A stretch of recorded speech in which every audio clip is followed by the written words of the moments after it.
Madame, monsieur, nous allons maintenant présenter et expliquer le vocabulaire de cette leçon. La première expression, la première question que vous avez entendue dans le dialogue est « Comment ça roule ?» Comment ça roule est donc du français très oral pour demander « Comment ça va ?» Nous avons après la question « Quoi de neuf ?» Vous rencontrez quelqu'un, vous lui demandez « Quoi de neuf ?» En chinois, on dirait « 最近 » Quoi de neuf? Qu'est-ce qui est nouveau? C'est la même chose pour demander « Comment ça va ?» Après, il y a la question « Ça te dit ?» Ça te dit au présent ou au conditionnel, ça te dirait. Cette question est pour inviter quelqu'un à faire quelque chose. Pour inviter, pour demander son opinion. Ça te dit. On peut dire aussi la question « C'est bon pour toi ?» C'est bon pour toi, c'est ok, tu es d'accord. C'est bon pour toi. Maintenant, les adjectifs. C'est génial, génial, pang, pang dit le, pang. C'est génial, on dit aussi c'est mortel, c'est très bien.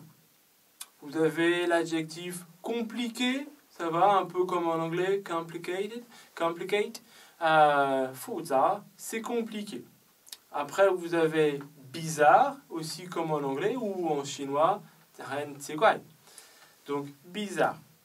Vous avez après l'expression comme un malade, comme une malade. J'ai travaillé comme un malade. J'ai révisé comme un malade. Comme un malade, beaucoup, énormément, sans m'arrêter, sans s'arrêter, continuellement. Après, vous invitez quelqu'un. Je vous dis... Est-ce que tu veux aller au cinéma ce soir? Il répond, je n'ai rien de prévu. Prévu, prévoir, je n'ai rien de prévu, je n'ai rien de planifié, je n'ai rien de programmé. Rien de prévu, je suis libre. Sortir. Sortir un nouvel album. Donc ici, on a parlé de Beyoncé, la chanteuse, qui sort un nouvel album, qui en anglais, release, un nouvel album, qui propose à ses fans, à son public, d'écouter un nouvel album. Tourner un film. Donc ici, vous avez deux sens. Tourner un film, le réalisateur, comme Steven Spielberg, ou on dirait, tourne un film. Tourner un film. Mais l'acteur tourne dans un film. Tourner dans un film. L'acteur tourne dans un film, il joue un rôle. Tu as ce. To play a role. Il joue un rôle. Après, vous avez aussi le verbe se disputer. Se disputer, deux personnes se disputent. Bla bla bla bla bla bla bla bla bla bla bla bla. 吵架. Se disputer. Vous avez ensuite le verbe s'installer. S'installer chez quelqu'un. Ça veut dire aller, vivre chez quelqu'un, habiter chez quelqu'un. Je me suis installé chez ma tante. Je vis chez ma tante. Attention, ce n'est pas la même chose avec installer. Installer, par exemple, un logiciel dans l'ordinateur. Mettre un logiciel. Installer les décors. Les décors pour un film. Mettre les décors. Imaginer, c'est facile, comme en anglais, imagine. Imagination, le nom, par exemple, on dit imagine. Trouver. Trouver, c'est la même chose. C'est un mot, on appelle ça polysémique. Il y a donc plusieurs sens. Trouver, je trouve, j'ai perdu, j'ai trouvé.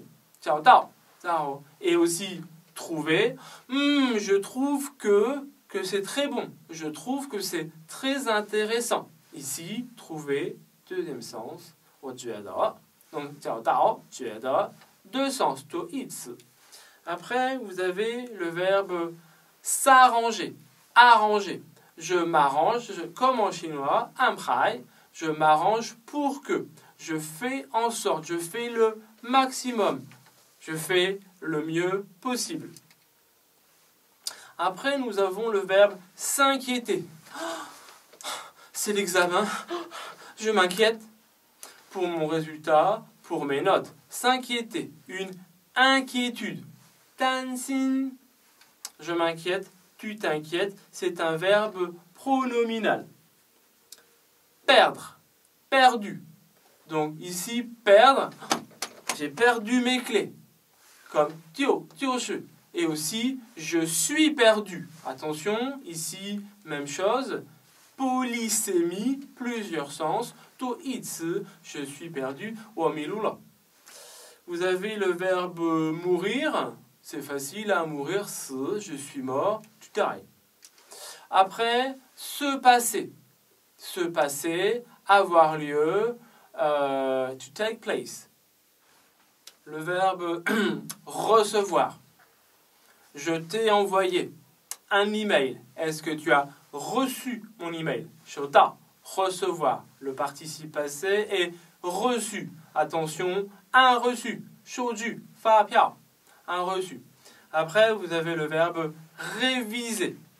Réviser, je dis souvent à mes étudiants, il faut couper les mots. Réviser. Ok, donc, tien, trai kai ci, couper les mots. Ré, re, tai. Encore une fois, viser, télévision, voir. Réviser, fusi. Après, nous avons le verbe supporter. Par exemple, supporter l'équipe de Pékin, l'équipe de football de Guoande. Beijing. Beijing, supporter, c'est le verbe.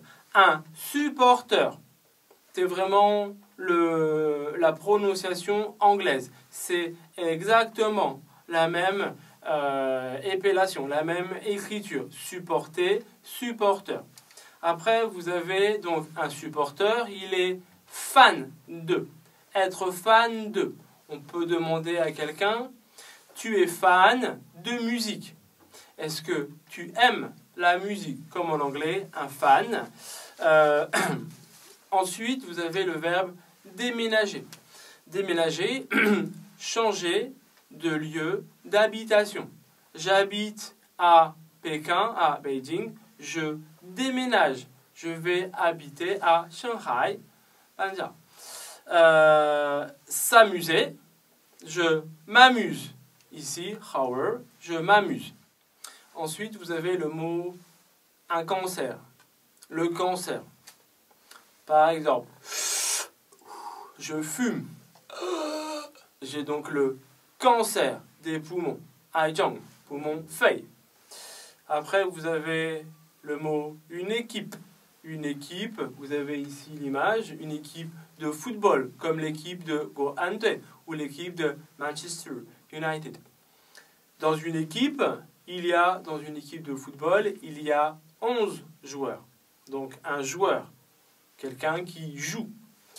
Attention, ce n'est pas la même chose. Vous avez un groupe. Même chose, ici, vous avez l'image d'un groupe, un groupe de musique, comme les Beatles, comme les Rolling Stones, etc. Un groupe de musique. Ensuite, vous avez un psychiatre, une psychiatre. Je sais, vous êtes malade. Donc un psychiatre, vous avez le psychiatre peut-être le plus célèbre, Sigmund Freud. Ensuite, vous avez le nom, un criminel, une criminelle.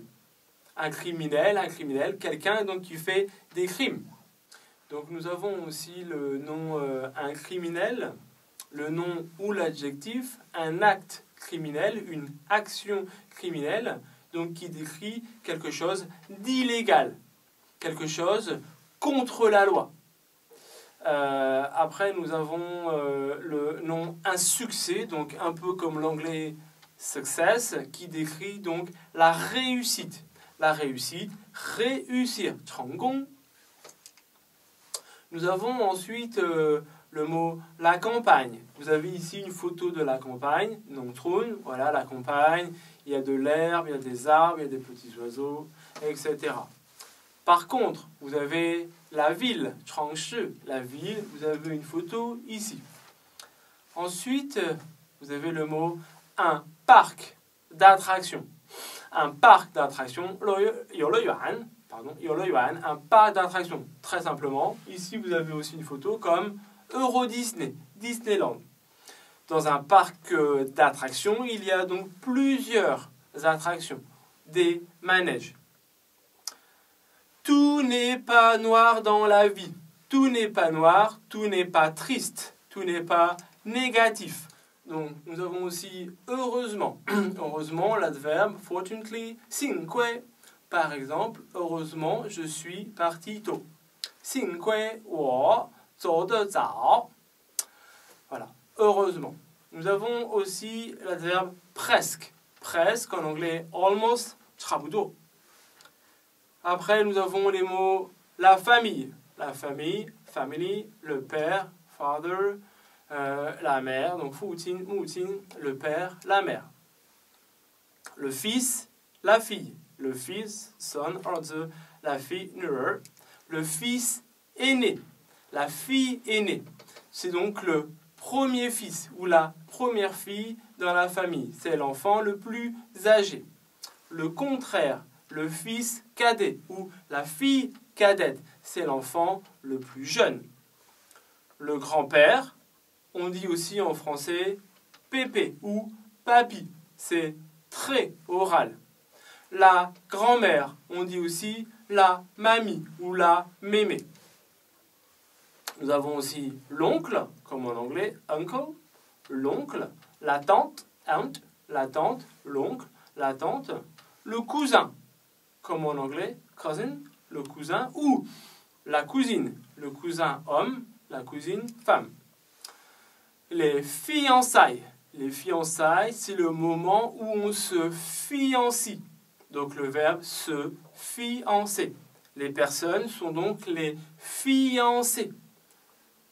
Donc avant le mariage où on se marie.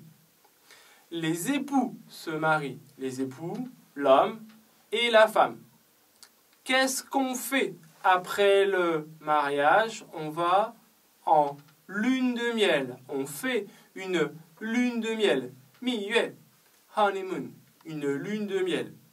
Mais parfois, ça se passe pas très bien. Il y a des problèmes et on peut divorcer. Divorcer. Donc, le mari, la femme, le beau-père, la belle-mère. Ici, beau-père a deux sens. En anglais, on dit stepfather ou father-in-law. Le beau-père. Le beau-père peut être l'homme qui s'est marié avec ma mère.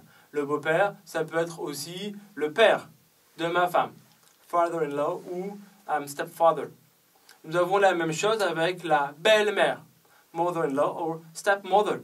La belle-mère, c'est donc la femme qui s'est mariée avec mon père ou c'est la mère de ma femme, de mon épouse.